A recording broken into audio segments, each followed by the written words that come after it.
to On the Rec Yard, Women's Prison Podcast, where we are live on the Rec Yard every Wednesday night. Hey, everybody. It is Wednesday night, 7 p.m., and we are live on the Rec Yard. I'm Marci Marie. I'm Toonche. Good to see you, Toonche. Honey, I'm trying to get the phone to go on silent because you know how it is, right? When you start the podcast, all of a sudden everyone that has ignored your messages all day suddenly want to talk. Well, listen, Okay. Toonche, I figured that you would have had ample time to take care of all of that since you rolled into the virtual studio just moments before we went live. I figured you were taking care of all of that. Guys, I'm we see you in the chat already, and we're so happy to have all of y'all. Department of Corruption Stories is reminding everybody to hit that like button. We appreciate that so much. Judy, I see you. We see you guys that are watching. We already have several tuned in. Make sure that you're hitting the like button. Make sure that you're subscribed to our channels. Make sure that you comment. And when this live is over, if you share it, I think if it's on Facebook, if you're watching on Facebook, you have to wait till it's over to share. If you're watching other platforms, you can share it right now and have somebody watch with you. So we would love that. We're so happy to see, so happy to see everybody. Well, honey, I did it again. When I jumped on here and I added all my channels, I forgot to add the private Linus group. So did you share it with them? Well, it won't let me share. Okay, well, I'm sorry. You're going to share it when it's over. Hi, Laurie. Hi, Carrie. We see y'all. They found it. So maybe I should put the YouTube link in our group. That would be a great idea. That would be wonderful. What would have even been more wonderful is if we had handled all of this before showtime. I know it. You're right. Yeah, we are talking about the poor water conditions inside of Texas prisons and how Texas prisons, it's not uncommon for incarcerated Texans to go without water for days or even weeks at a time. And then it's not uncommon for them to be given contaminated water under boil ban, and they don't have a way to boil their water. And Lee is watching us, joining us from YouTube, and says clean water is a human right. And yes, that's facts, and it just doesn't happen like it's supposed to or like it should. And we're going to talk about some of our own personal experiences with water shortages and that kind of thing. And we're going to talk about some recent events. Kelsey Stone, we see you too, joining us from YouTube. Carrie's got a question. Oh, I look more rested this week. Thank you, Carrie. So, we'll talk about that in the recap for sure. My mom is here. Love you, Mom. Shout out to Mama Sean. And Lori, go ahead. Go ahead and ask her, Lori. Lori's asking about Toonche's shoulder. So y'all, I think for our group of system impacted women and people, we avoid the doctor because we've had terrible experiences with medical care in the past. And we learn this attitude of just push through it. And I'll be just with full transparency. A family member passed away of a strep throat infection last year. It was devastating. It was quick. It was sudden because she had been to the doctor, but it got worse and she just pushed through it, right? And it had devastating consequences. And so I promised myself to do better in taking care of my physical health. And I still haven't done a great job because I eat like a toddler because I eat noodles and chips, right? So I still have work to do. But in terms of the shoulder, guess what? I went to the doctor, and trust me, praise God for insurance. And it wasn't cheap, the copay, but I did get in, and the specialist said that it is what Alexa told me it was. Shout out to her because she'll say you didn't give me my credit. It is called a condition called frozen shoulder. This happens to some women, especially if you have autoimmune stuff, and it just completely tightens and freezes up all of the connecting tissue from your joint to your bone, and it is extremely painful. And I can't. It literally as if someone has welded my arm shut. And he said, so I can give you a cortisone shot. He did. It's helped a lot with the pain. He said, bad news, this condition lasts for up to 2 years. Marci, up to 2 years, I may not be able to move my arm. I have to take physical therapy. And I said, what triggered this? Nothing happened. He goes, it just happens. And then one day it just stops. And I'm like, I feel like it had to do with stress. I feel Because I like it had to carry do all with my stress up here, and I think maybe I'd pinched something and my body just cemented it. So thank you for all the care and concern and follow up. I can't believe y'all remembered that, and that And they're really, giving it to you in the chat, honey. They were worried about you. They're so happy that you did go to the doctor. They're proud of you for going to the doctor because a lot of people let things slide, yeah, and we know how important it is to get things looked at if you can come up with the means to do so. So, yeah. well, I'm not going to make fun of your shoulder any longer. Anymore. I mean, just Toonche, let's do a weekly recap. I cut you straight off. break, y'all. I don't get a break. Well, tell us, that was kind of my update this week. Other stuff going on has been finish the 5 campaign, which is about closing the youth prison in Texas. We had our first meeting of the year. We got off to a impactful start there. I'm very excited about that. We're working on other projects, and then in my own capacity, I was a part of I am a part of Just Leadership, the cohort that trains system impacted people how to be leaders and how to develop other leaders. So I spent all weekend doing that. Yeah, what did you had some exciting stuff happening? I did? Honey, you had a panel, Oh, I right? did. Yes, I did. I'll tell you what, I took care of babies. Yep. I so that was a big thing.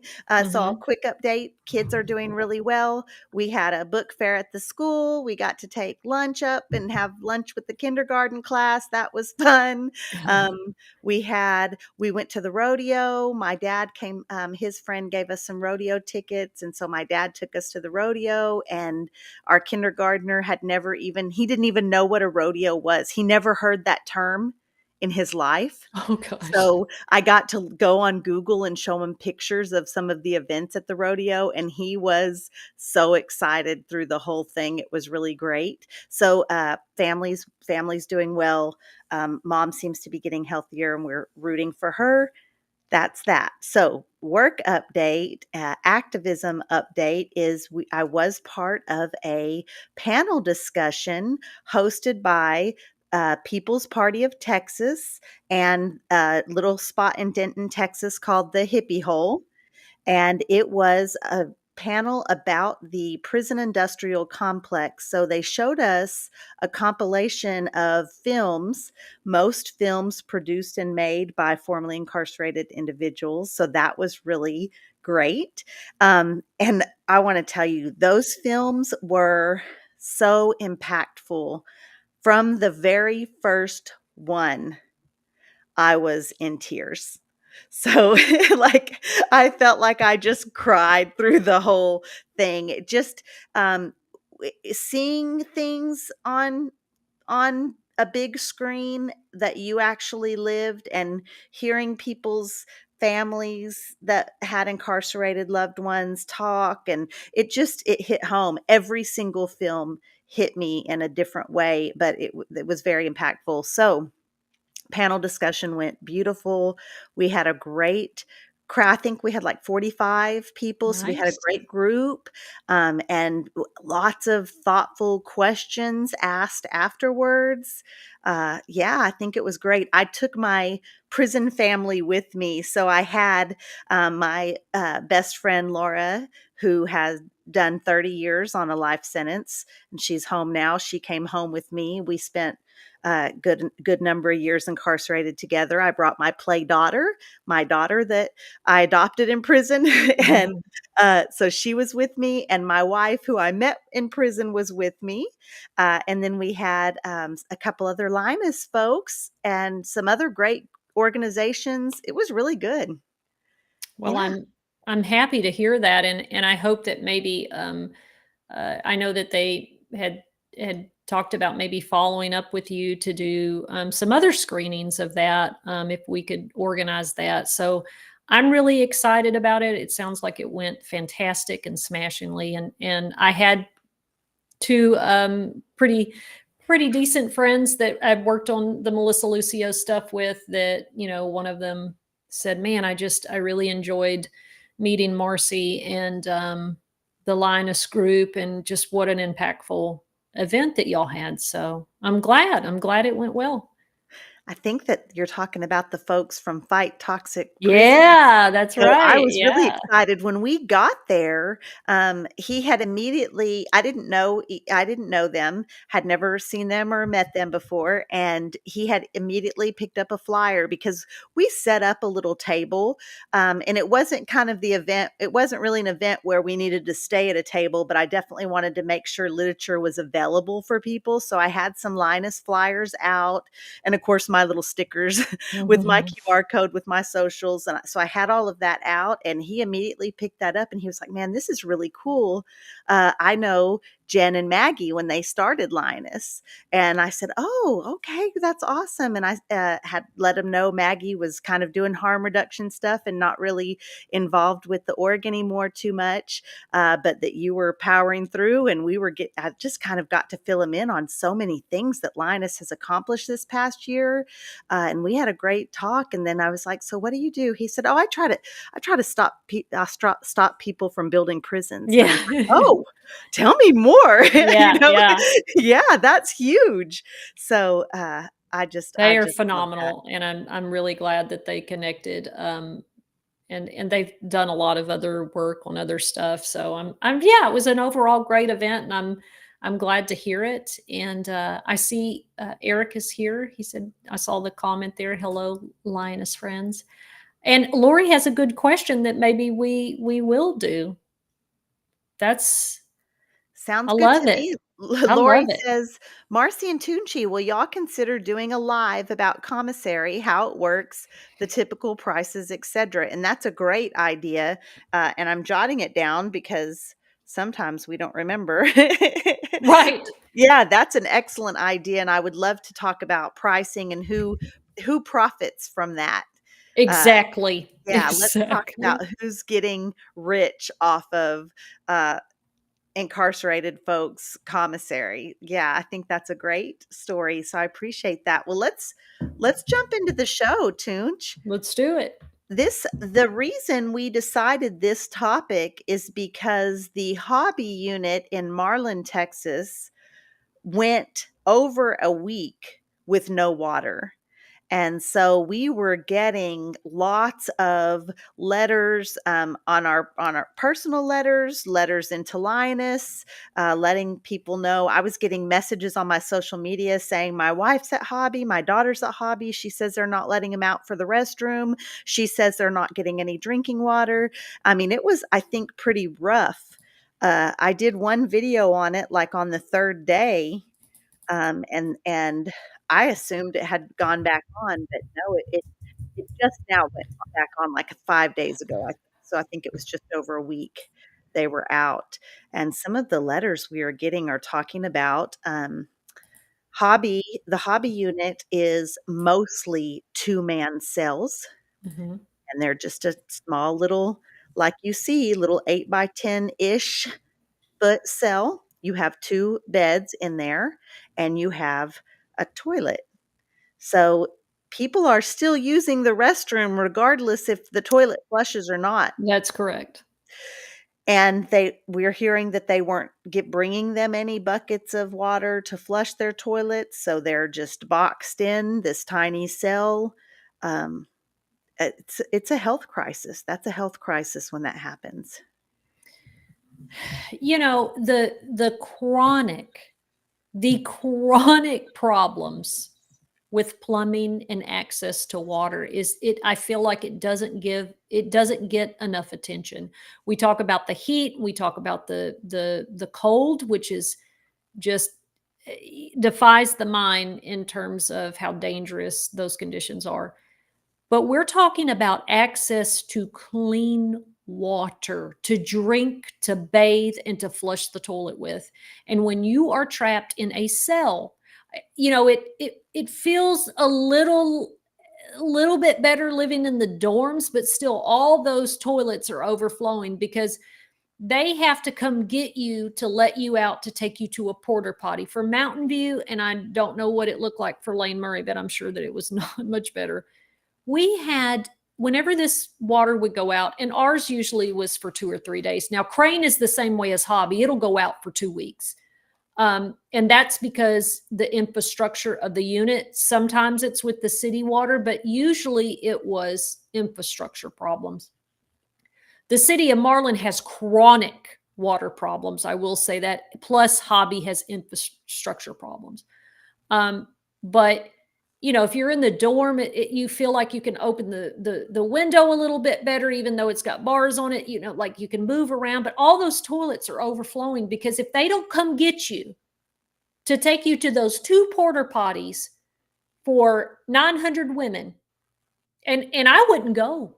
Marcy, I had and I don't care, I'll tell people, I had a peanut butter jar I kept as probably my only contraband that I would hide. And I would use that to pee in. And I would just hold everything else because I'm not going to that porta potty.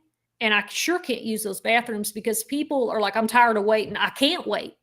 And so then they start to be at the rim full of waste. I have used a chip bag more than once. We save our chip bags for cooking or storage or whatever the heck we're going to use them for. And I have, in those times, used a chip bag to use the restroom in.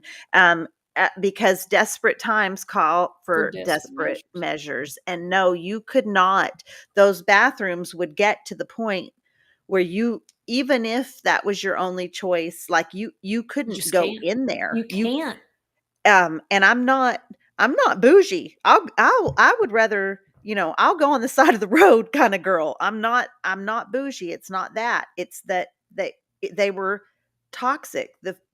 It was just too much. You couldn't breathe. Yeah. Going in well, there. and I want to remind people too, right? And this is not a shame or shade at women because we have to, right? Like, so this is also women on their menstrual cycles, right? So this is, and I tell you what, I have been in somebody's home that conserves water because they're a very extreme environmentalist, and I get it. Like, I'm very conscientious of my water. I try not to be wasteful.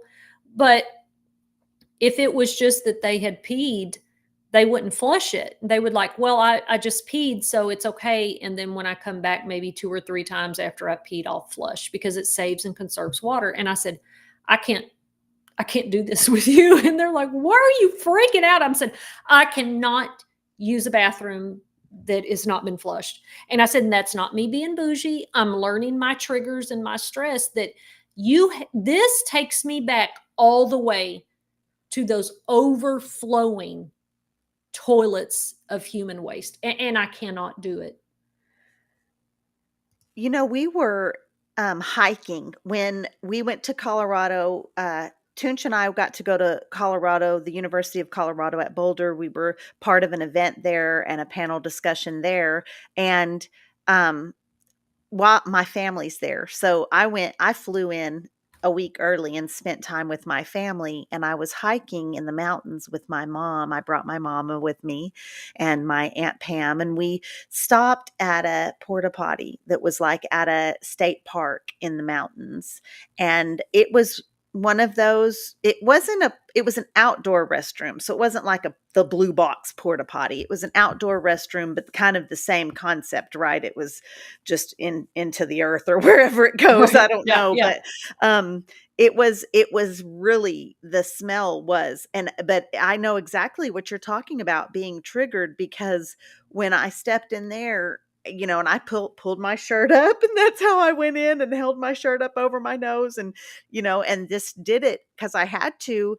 But yeah, it was flashbacks. It was major flashbacks. And I think I even vocalized that to my mom and my aunt. Like, I've lived that for weeks at a time. The first experience that I had with a water shortage was in August on the Lane Murray unit, and we were Hmm. out for 14 days.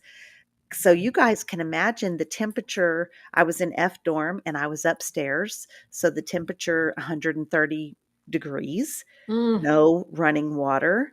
right. But fortunately, at that time, I wasn't in a cell block housing situation where I had to depend on an officer. I was actually in a honor dorm, or however you want to word it, for outside trustees lived there. And so we had a little bit, not a lot, but a little bit more freedom, and we're trusted enough to walk to the porta potty and back, which is so crazy that you have to be trusted. I mean, there's two razor wire topped fences surrounding that unit.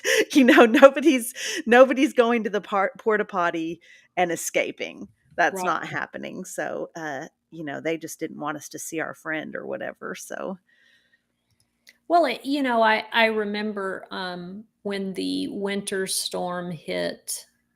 What was it? What has it been, 3 years now? Like, because mhm. the extreme cold in Texas is getting bad too. But um, I remember, and it was my first winter in Austin, and I was I was panicked, and I was living with another system impacted woman, a formerly incarcerated woman, and we were outside getting buckets of snow to melt and to boil because the thought of not having, and we had jugs of water, right? Like, I wasn't afraid that we weren't going to have anything to drink, but the inability to flush the toilet and the inability to wash off,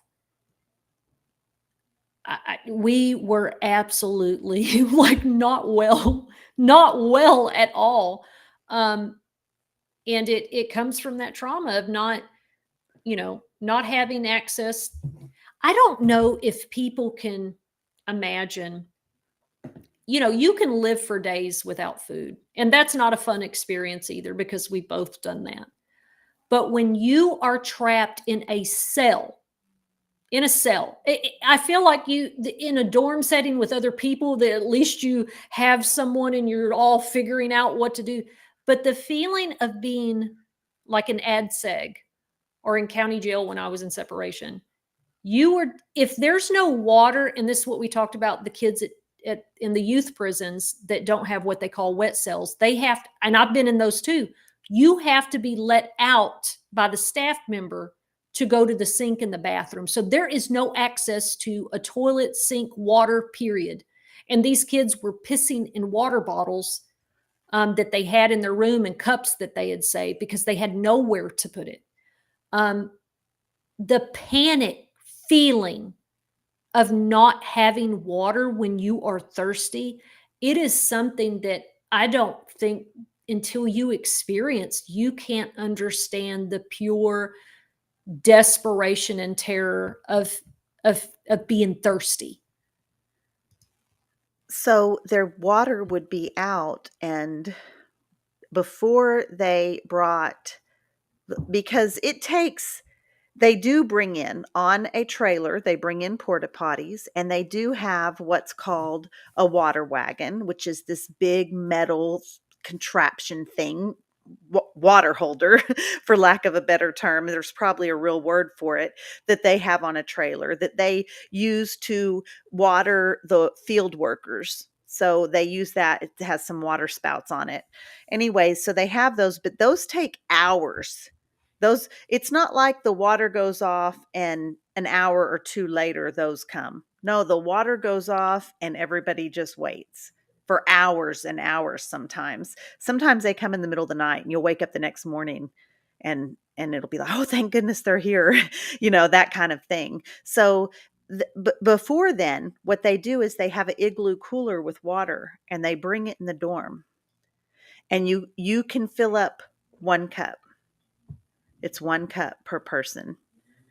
So you don't know when that's going to come again. And it's not, it's just, you don't exercise when there's no water. You don't drink coffee.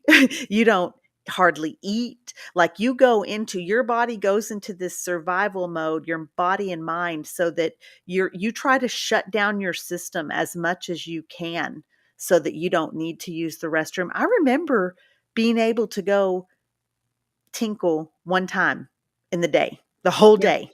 Yep. My Yep. body was, I would completely shut everything down. And because it was that kind of situation where you had to do that. And of course I was severely dehydrated because I'm a person that requires a lot of liquid. I Hmm. drink a gallon a day and I have always done that. My body requires a lot of water. So I'm sure that I'm just severely dehydrated. You get headaches because you're not drinking coffee, then you get more headaches because you're dehydrated. Well, and then you can't bathe too for all of that. And it's just I can't think of another just, inhumane way to we don't do this to animals, right? Like we don't do this. And if you do, the police are coming, right? Like you see the news reports when police have come out to a farm to rescue, emaciated horses, or animals that have been hoarded and they're just living in their waste, right? Like this horrifies people about animals, and I don't understand why there's not the same horror about human beings living in their waste, right? Like what other symbol of inhumane disregard and neglect is there to I've never understood that, Marcy. Like blatant. There's something that our society or culture kind of does when it comes to incarcerated folks. It's this, number one, I feel like it's kind of this out of sight, out of mind. And number two, if I don't know about it, I don't have to address it. It's kind of like the people that hurry up and change the channel when those shelter commercials and those kind of things are on, because if I don't want to think about it. If I don't have to think about it, I don't have to deal with it. I don't have to address it. And then the other thing I think is, previously, people were not getting out of prison talking about it. They weren't on podcasts bringing attention to the matter. They weren't, there's such a stigma that comes with someone getting out of prison, not only for that person, but for their entire family. That Yeah. stigma keeps mouths closed. And I think that this past couple years, people are just really tired of that. So I'm hoping that there's a movement that will change. But I know you notice too, the more people that know about it, they do have a different. I mean, we have those few, right, that are, well, it's prison. What'd you expect? A You Hilton? don't need to cry due to time. I love I love when I'm on here talking about, oh yeah, we didn't have any water bottles and we used to fish dirty water bottles out of the trash can that officers discarded and washed to use. Like, this is our reality, and people are like, well, it's prison. I'm like, yeah. Yeah. Oh, and by the way, when the water comes back on in these facilities, the cities issue a boil ban. They say, Yeah. hey, guess what? City of Marlin, Texas, city of Gatesville, Texas, city of any other podunk city that houses Texas prisons that the water has been out. The water has been restored, but it is not safe to drink. We Right. recommend you boil it before drinking it. And the prison where I was at, Lane Murray, would put up notices everywhere. And I'd go into our dorm and we'd see this sign, boil ban, don't drink the water, boil before drinking. But we have absolutely zero way to boil water. Right. Zero.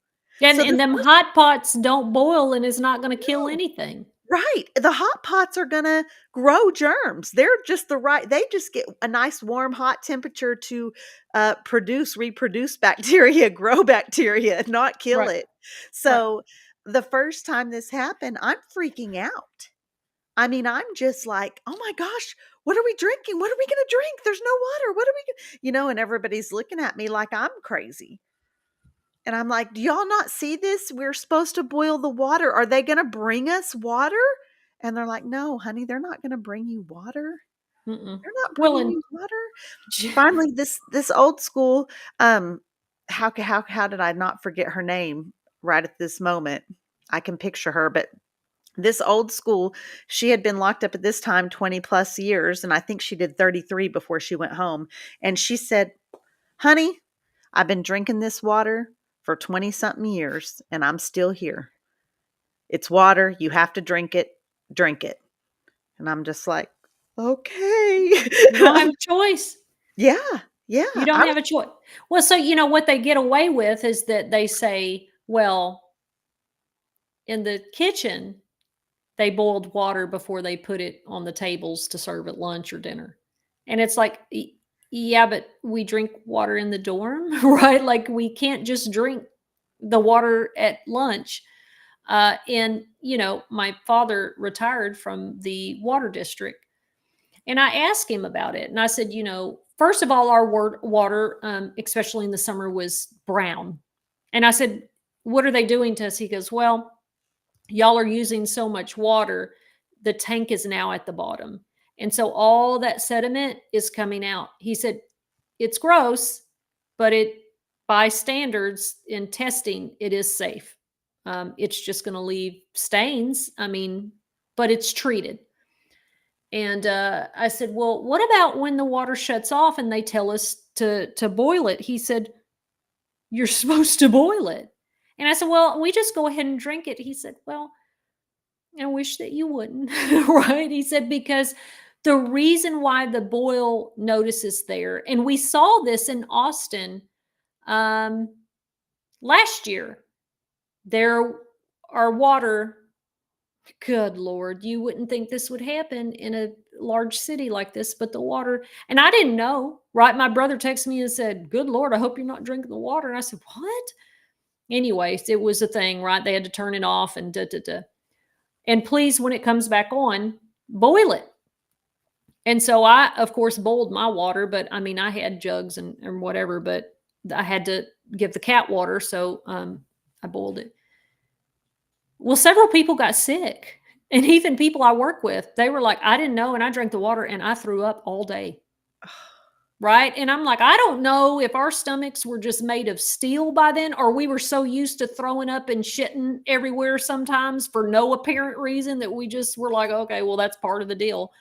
But my dad, who retired from the water office, said, you are not supposed to, because what happens is that water that's been sitting in the pipes after they turned it off, because there's still water in the pipes, it'll slowly trickle out, but it's sitting in there. So in between the time that the water gets turned back on, all that treated water is now getting bacteria in it. It's sitting in there. There's no free flow of all this chemical or whatever. So when you flush, turning it back on is flushing that out, and then you're back to the treated water.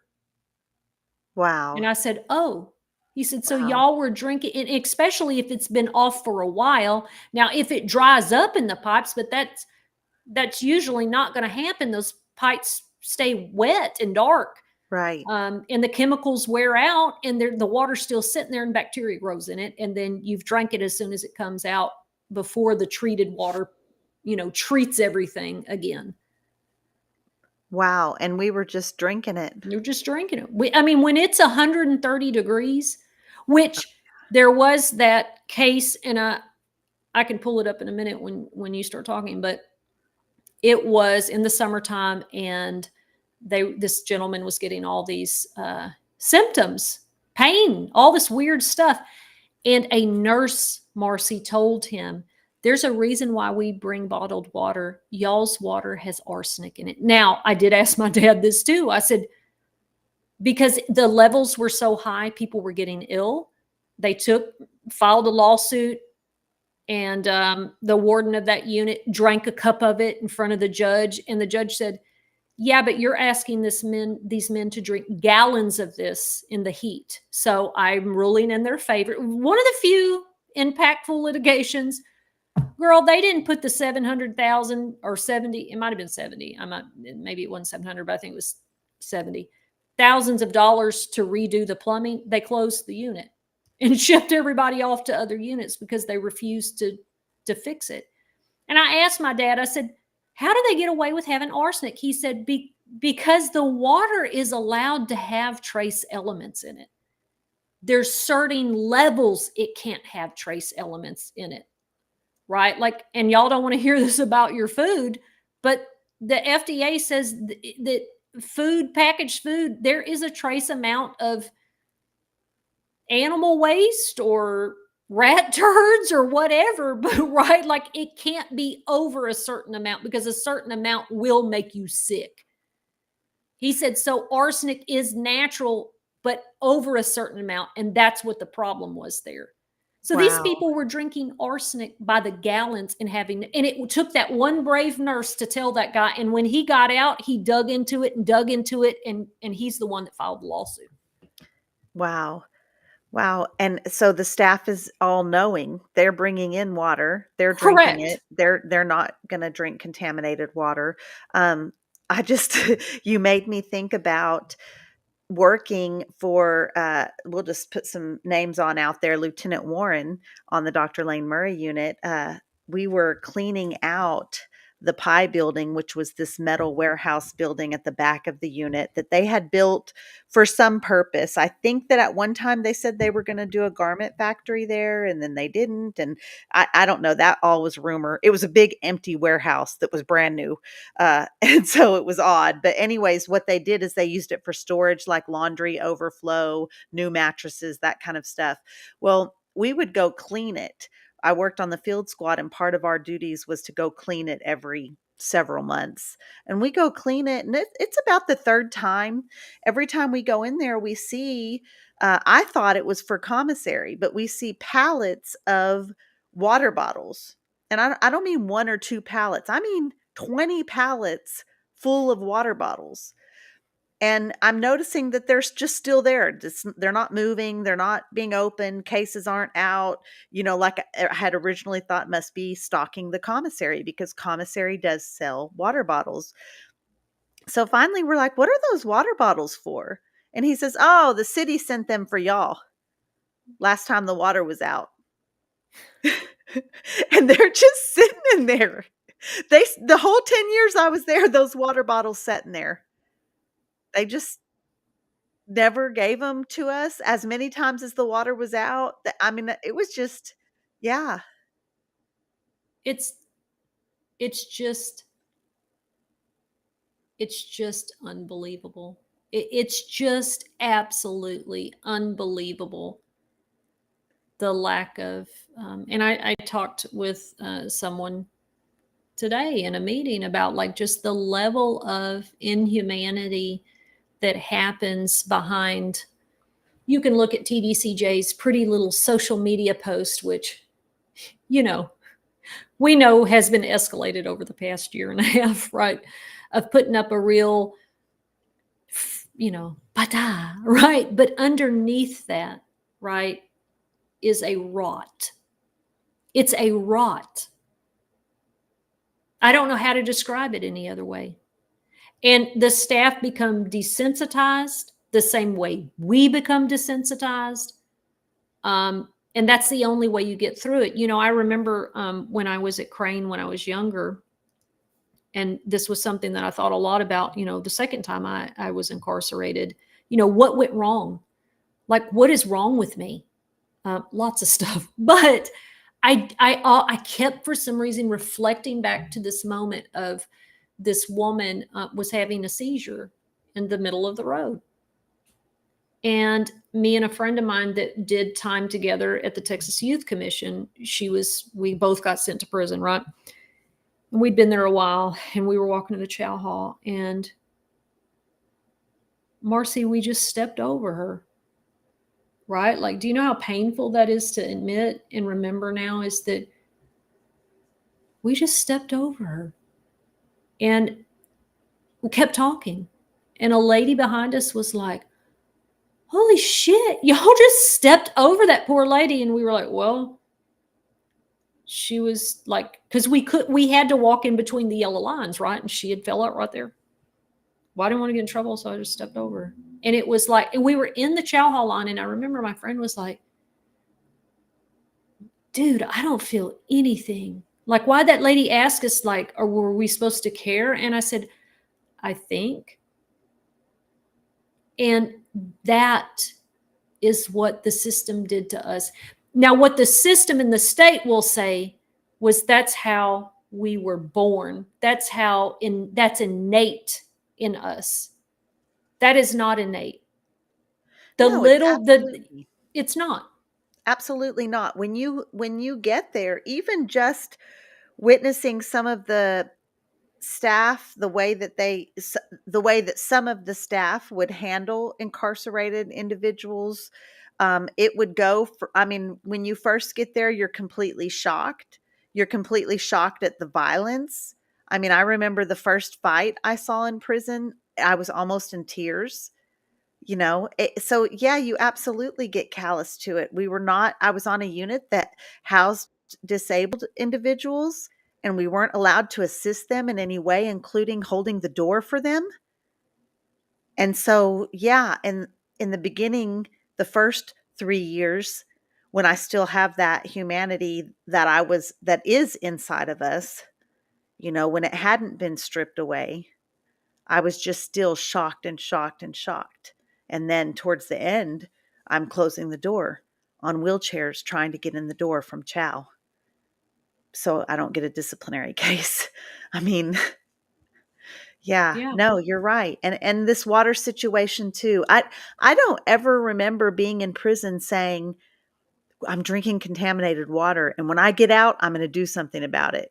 Right. I just remember thinking, just like old girl who had been there for 20 something years told me, well, honey, I've been drinking it. And I just That's the way remember it is. that it's just how it is. This is prison. This is prison. We don't care about the people that are in prison.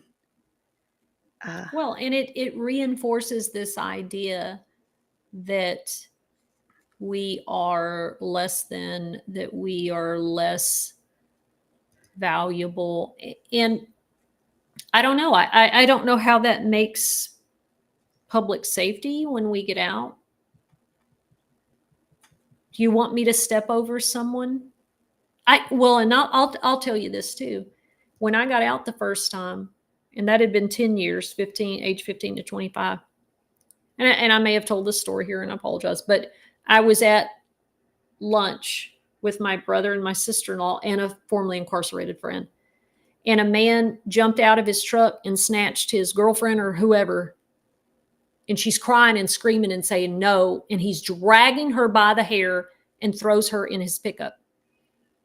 My sister-in-law got up with her phone, taking a little picture and do it. And me and my friend just kept eating. My brother's like, oh my God.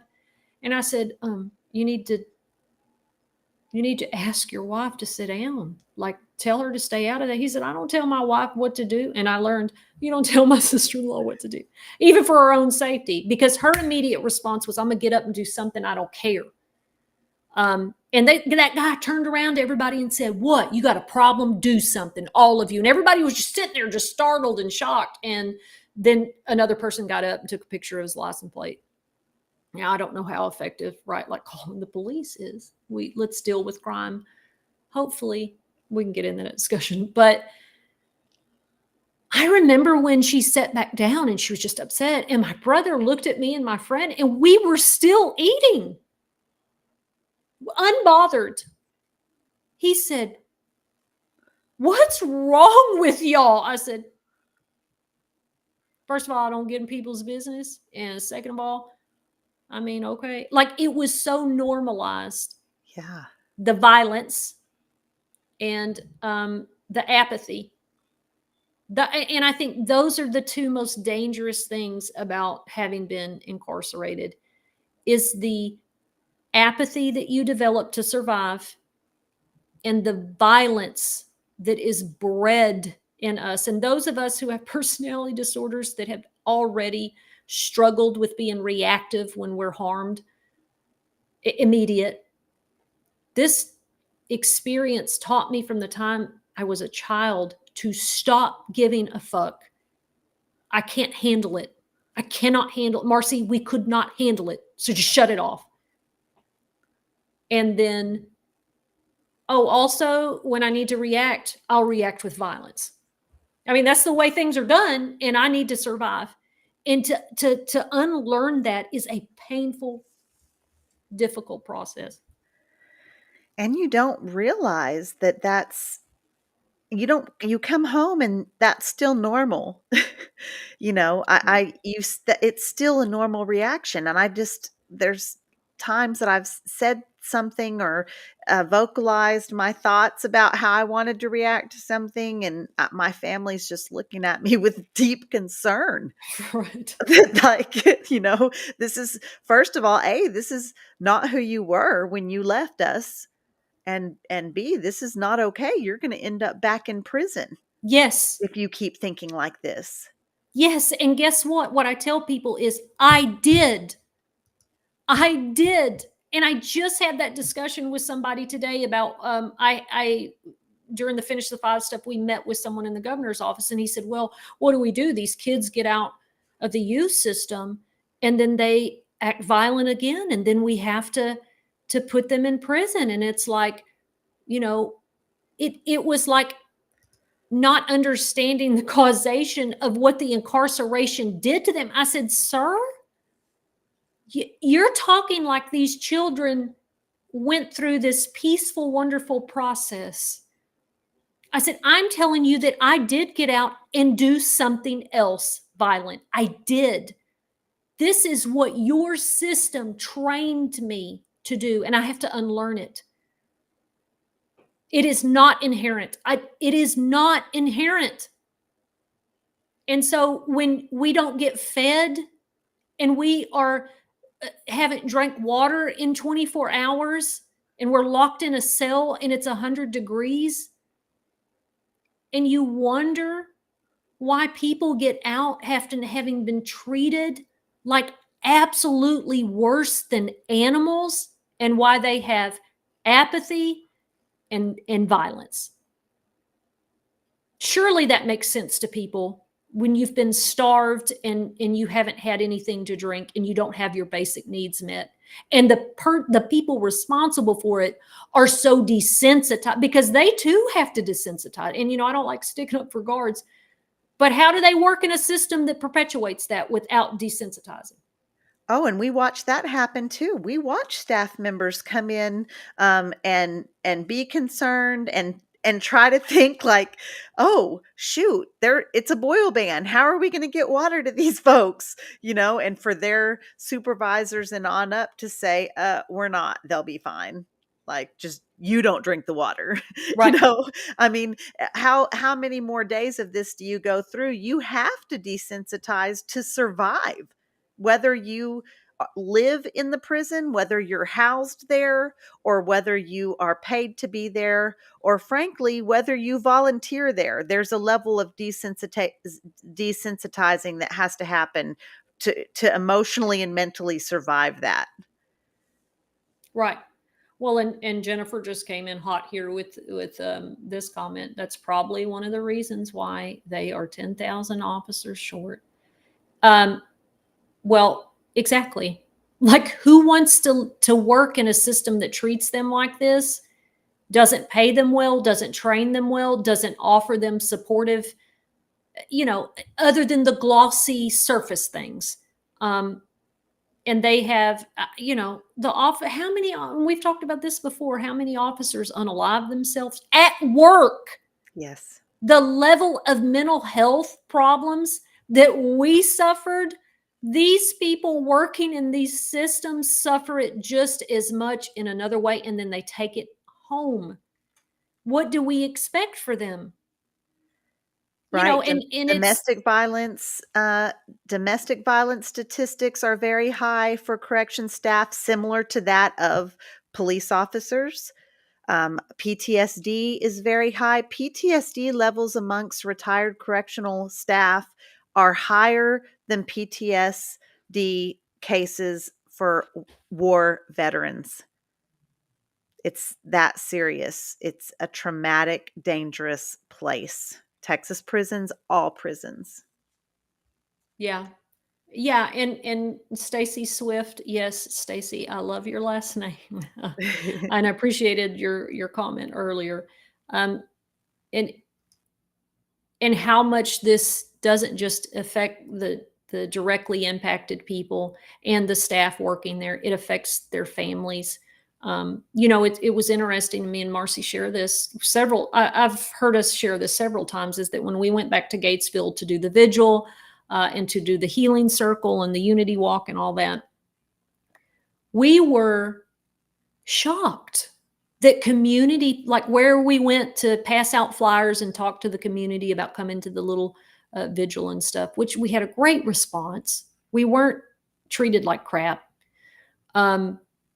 We heard so many of them say, yes, I have a brother, I have a sister, my wife works as a prison guard, right? Like, because not everybody in Gatesville works at the prison, right? They work at Walmart and the other places in town, but they have a loved one there. And the fact that they didn't know, well, I didn't know it was so hot. Like, I didn't know that stuff goes on there. Like, they've never mentioned that to me. And I was like, oh my God. The same way our family said, well, we didn't know. You never told us. You didn't tell us anything. You told us that y'all played volleyball in the gym and you work in the library. I said, why would I burden you with things that you can't control? So it really mirrored our experience in a way that I think I had taken for granted up until then. I love that you made that connection, and you're right. It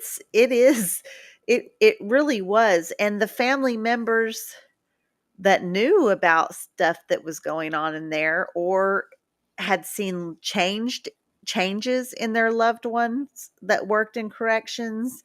Yeah, very similar to the trauma that our families went through and the families of all incarcerated loved ones. The ripple effect of incarceration is massive. Not just the families, but on into the community has a negative effect going on and on and on. So, and we did, Eric is reminding us, we did see a former correctional officer that knew several of us from Lane Murray, and she was actually working in the sheriff's department. And I was really glad she wasn't working for corrections anymore because her spirit didn't need to be in that place. Some people just don't need to be in that environment, and she was one of them. So I was really glad for that. I was trying to think of going kind of circling back to the water crisis and contaminated water, some of the ways that we coped with that. If there were, I'm thinking about hoarding water bottles, how people would just have, it would be like lockdown and we would be hauling our stuff, and there would be ladies with a commissary bag halfway full with water bottles that they Yep. would just tote around a case of water bottles. Oh, and did you remember, at least sometimes we would have a warning. Hey, they're turning off the water in 5 minutes. Fill up your hot pot. Girl, we filled up hot pots, cups, bowls, dishes, emptying stuff out, washing stuff. Like, it is immediate response. Everybody starts filling up. And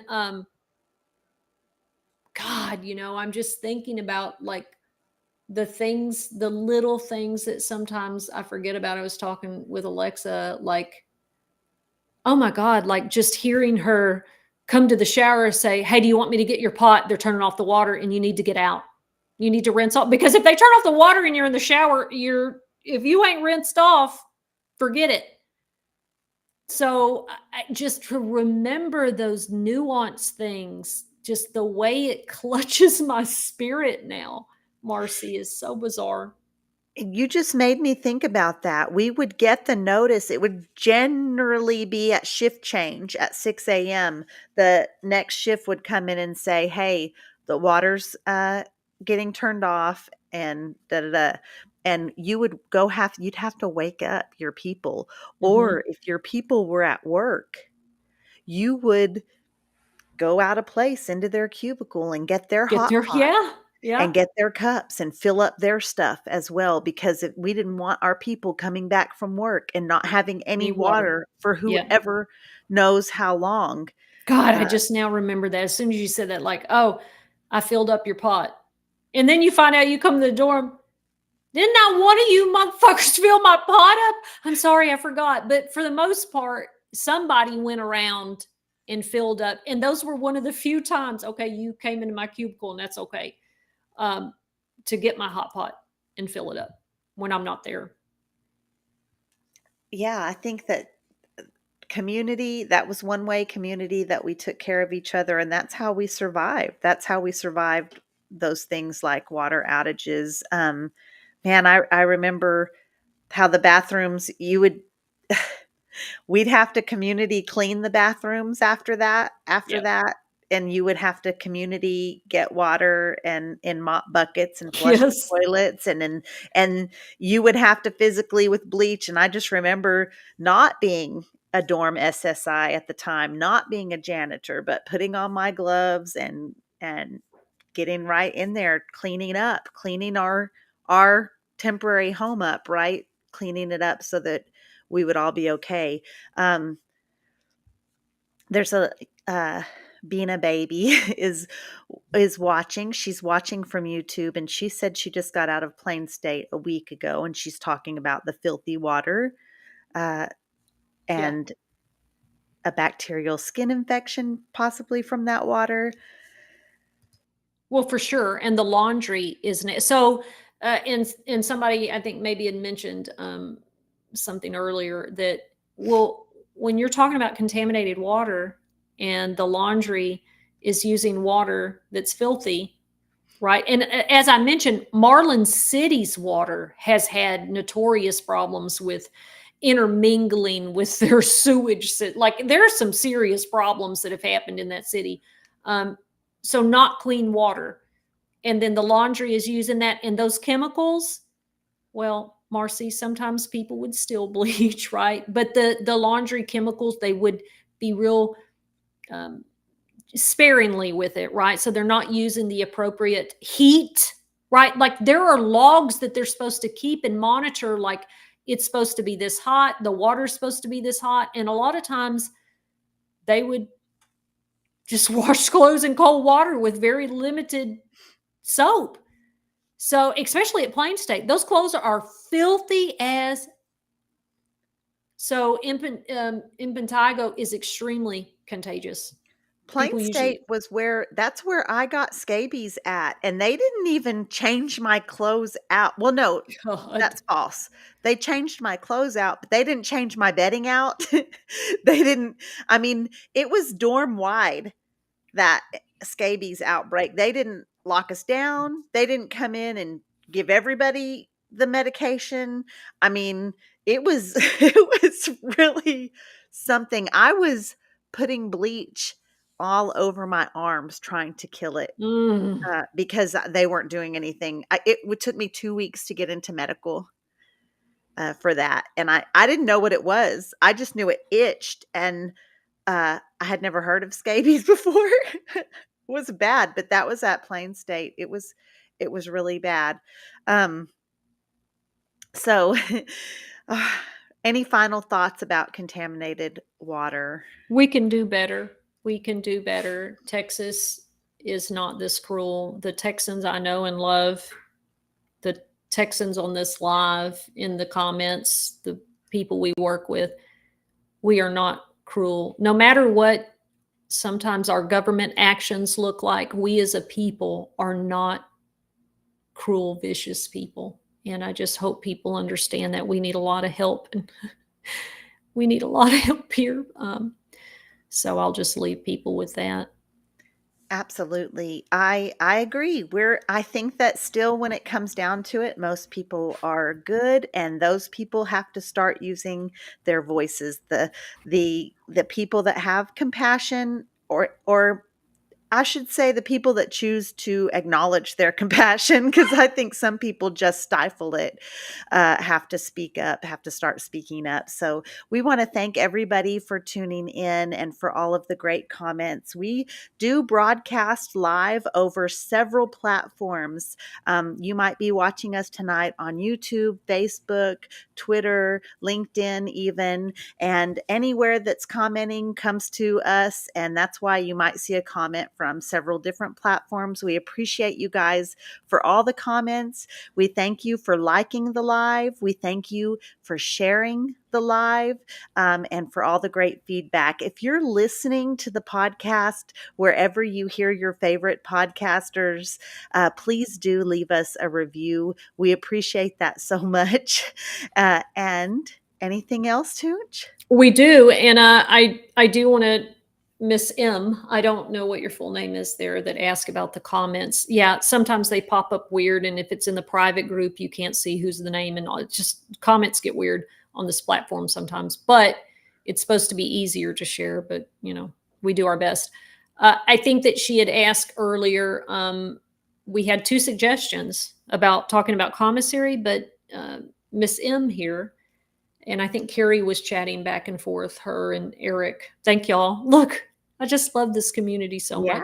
much. That to talk about prison abolitionist work and what does it mean to have a vision without carceral settings. So that's a big, heavy one. It's a big, and people get very heated and opinionated, but it's a great way to educate about our grand vision and hope for the future. So that can be another episode. We're hoping to have Pamela Bryant here. She is a formerly incarcerated woman who has her own ministry. She does a lot of great work with the unhoused population in Austin, and she has her own channel. You can look her up, Pamela Bryant, Living Out Your Past Trauma. She does a lot of motivational stuff and really impactful spiritual stuff to help us live out our past trauma and move on to something great. So hopefully we can get in touch with her and have her on. But I just really enjoy our talks on Wednesday. I'm Marci, I'm very proud of the way that we've grown our community and our platform here. And I'm really excited to continue to watch it grow. Yeah, absolutely. So our game plan for next Wednesday, 7 p.m. Central Standard Time, will be live on all of our channels. Hopefully we'll be speaking with Pamela Bryant, the founder of Walking by Faith Prison Ministries, and the channel. She also has the channel Living Out Your Past Trauma. And if that falls through, because we don't have that set in stone yet, I think we should talk about commissary. And Yeah. So and then we're with you, Miss M, about what the perfect carceral, if not prison, then what? Right. Maybe we should talk about that. So yeah, those are the next few, guys, and we will be here. We appreciate you guys. Until next time. For hanging out with us on the Rec Yard Women's Prison Podcast with Marci Marie